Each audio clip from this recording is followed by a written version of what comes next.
Shalom, salam sejahtera bagi kita semua. Sebelum kita memulai ibadah kita pada hari ini, mari kita satukan hati dan pikiran kita. Mari kita bersatu dalam doa. Dalam nama Bapa dan Putra dan Roh Kudus. Amin. Tak henti-hentinya kami mengucapkan syukur padamu ya Tuhan atas berkat kasih karuniamu yang masih dapat kami rasakan. Tuhan, sebentar lagi kami akan mendengarkan sebagian dari firman-Mu. Kiranya firman-Mu dapat berguna bagi kehidupan kami sehari-hari. Kami berdoa dan mengucap syukur. Haleluya. Amin. Saudara-saudari yang terkasih, pada hari ini bacaan Alkitab kita diambil dari Perjanjian Baru, yaitu Lukas 10 ayat 25 sampai 37. Orang Samaria yang murah hati. Pada suatu kali berdirilah seorang ahli Taurat untuk mencoba Yesus. Katanya, "Guru, apa yang harus kuperbuat untuk memperoleh hidup yang kekal?" Jawab Yesus kepadanya, "Apa yang tertulis dalam hukum Taurat? Apa yang kau baca di sana?" Jawab orang itu, "Kasihanilah Tuhan Allahmu dengan segenap hatimu dan segenap jiwamu dan dengan segenap kekuatanmu dan segenap akal budimu, dan kasihanilah sesamamu manusia seperti dirimu sendiri." Kata Yesus kepadanya, "Jawaban itu benar. Perbuatlah demikian maka engkau akan hidup." Tetapi untuk membenarkan diri, orang itu berkata lagi kepada Yesus, "Dan siapakah sesamaku manusia?" Jawab Yesus kepadanya, "Adalah seorang yang turun dari Yerusalem ke Yeriko. Ia jatuh ke tangan penyamun-penyamun yang bukan saja merampoknya habis-habisan, tetapi yang juga memukulnya dengan sesudah itu pergi meninggalkannya setengah mati. Kebetulan ada orang iman turun melalui jalan itu. Ia melihat orang itu, tetapi ia melewatinya dari seberang jalan. Demikian juga seorang Lewi datang ke tempat itu. Ketika ia melihat orang itu, ia melewatinya dari seberang jalan. Lalu datanglah seorang Samaria yang sedang dalam perjalanan ke tempat itu. Dan ketika melihat orang itu, tergeraklah hatinya dan oleh belas kasihan. Ia pergi kepadanya lalu membalut luka-lukanya sesudah ia menyiraminya dengan minyak dan anggur. Kemudian ia menaikkan orang itu ke atas keledai tunggangannya sendiri, lalu membawanya ke tempat penginapan dan merawatnya. Keesokan harinya ia menyerahkan 2 dinar kepada pemilik penginapan itu. Katanya, "Rawatlah dia, dan jika kau belanja lebih dari ini, aku akan menggantinya waktu aku kembali." Siapakah di antara ketiga orang ini menurut pendapatmu adalah sesamamu manusia dari orang yang jatuh ke tangan penyamun itu? Jawab orang itu, "Orang yang telah menunjukkan belas kasihan kepadanya." Kata Tuhan kepadanya, "Pergilah dan berbuatlah demikian." Setelah kita mendengarkan bahan Alkitab kita tadi, di sini kita diajak untuk meneladani sifat seperti orang Samaria.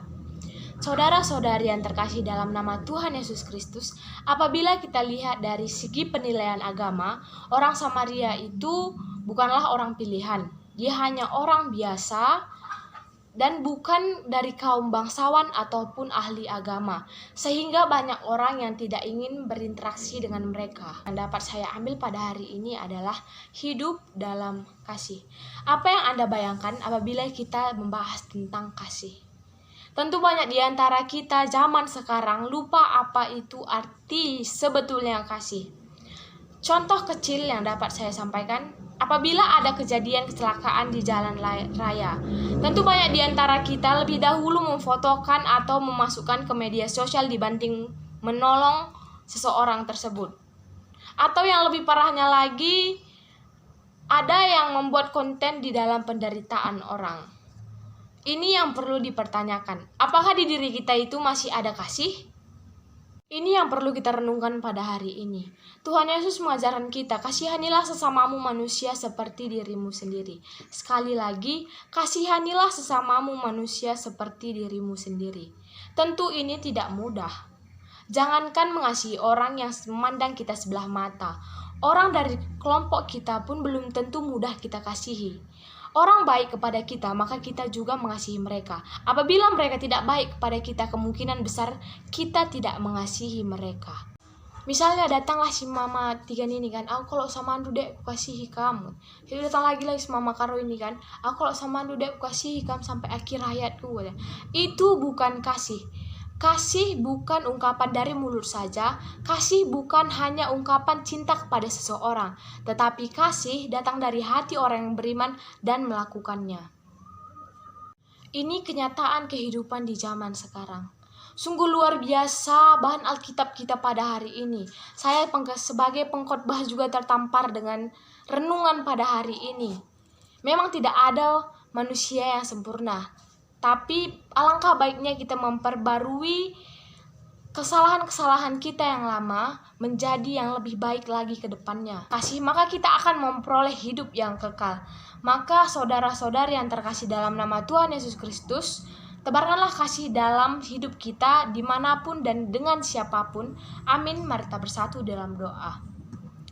Terima kasih Tuhan, terima kasih Bapa atas berkat-Mu yang masih dapat kami rasakan. Tuhan, tadi kami sudah mendengarkan sebagian dari firman-Mu. Tuntun kami dan ajari kami agar kami bisa menebarkan kasih di dalam kehidupan kami sehari-hari. Kami berdoa dan mengucap syukur. Amin. Dalam nama Bapa dan Putra dan Roh Kudus. Amin.